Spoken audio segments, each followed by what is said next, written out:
2022 विधानसभा चुनाव से पहले रालोद के राष्ट्रीय अध्यक्ष जयंत चौधरी ने बड़ी तैयारी शुरू कर दी है। राष्ट्रीय लोकदल के प्रमुख जयंत चौधरी ने सोमवार को लोगों से लखीमपुर खीरी कांड को नहीं भूलने और किसानों पर हो रहे अत्याचारों का बदला लेने के लिए कहा है। हर 5 साल में वोट का मौका होता है, मुद्दे बदल जाते हैं, कुछ मुद्दे वही रहते हैं।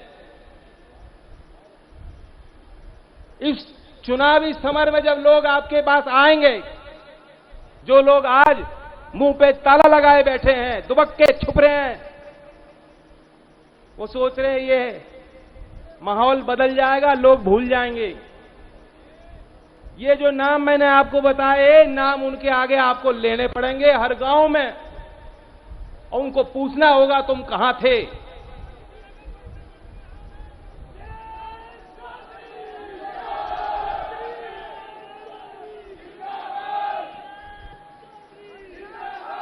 वैसे मुझे कहनी तो नहीं चाहिए, लेकिन उस शब्द का प्रयोग मैं कर लेता हूं, बदला लेना होगा आपको, बदला। जयंत चौधरी ने कहा है कि सूबे की सरकार में किए वादे पूरे नहीं किए गए, लेकिन उनकी सरकार बनने के बाद पश्चिमी उत्तर प्रदेश, बुंदेलखंड और पूर्वांचल क्षेत्रों में उच्च न्यायालय की पीठें स्थापित की जाएंगी। कानूनी जो एक दुर्लभ हो गया है न्याय हासिल करना, यहां का आदमी जाएगा इलाहाबाद हाई कोर्ट। बात समझ रहे हो मेरी? हमारी मांग होगी और हम ये करके दिखाएंगे कि पश्चिमी उत्तर प्रदेश में, बुंदेलखंड में और गाजीपुर में हम हाई कोर्ट की नई बेंच स्थापित करेंगे ताकि वादकारी को दूर तक ना जाना पड़े। आगे जयंत चौधरी ने कहा कि अगर उनकी पार्टी सत्ता में आती है तो शादी करने वाले अंतर्राज्यीय जोड़ों को 1 लाख रुपए प्रोत्साहन इनाम दिया जाएगा और विदेशों में प्रतिष्ठित विश्वविद्यालयों में दाखिला पाने वाले पिछड़ों और दलित वर्गों के छात्रों को छात्रवृत्ति दी जाएगी।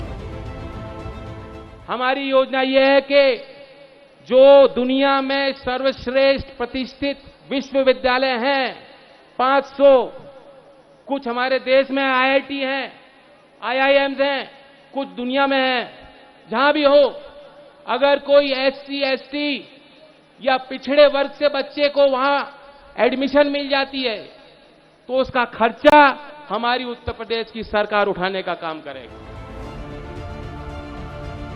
जयंत ने सूबे की केंद्र सरकार पर भी आक्रामक हमला बोलते हुए कहा है कि मोदी सरकार ने न केवल कॉर्पोरेट मित्रों की मदद की है, बल्कि आम आदमी, गरीबों और किसानों के कल्याण के लिए कोई काम भी नहीं किया। चौधरी ने आगे कहा कि अगर उनकी पार्टी उत्तर प्रदेश में सत्ता में आती है तो अनुसूचित जाति, अनुसूचित जनजाति समुदाय के लोगों को अपना व्यवसाय शुरू करने में मदद करने को लेकर विशेष रूप से ऋण देने के लिए 2500 करोड़ रुपए का उद्यमी कोष शुरू किया जाएगा। युवाओं को कृषि से जुड़े स्टार्टअप के लिए ऋण उपलब्ध कराने के लिए अलग से 2500 करोड़ रुपए का कोष स्थापित किया जाएगा। 2500 करोड़ का हम एक कोष स्थापित करेंगे। जो दिव्यांग हैं, जो SC ST कम्युनिटी से हैं और वो अपना काम स्वरोजगार स्थापित करना चाहते हैं, वे एंटरप्रेन्योर बनना चाहते हैं, उनके लिए एक फंड होगा जो उनको पैसा देगी ताकि वो अपने पांव पे खड़े हो पाएं और लोगों को रोजगार देने की क्षमता उनके अंदर विकसित हो।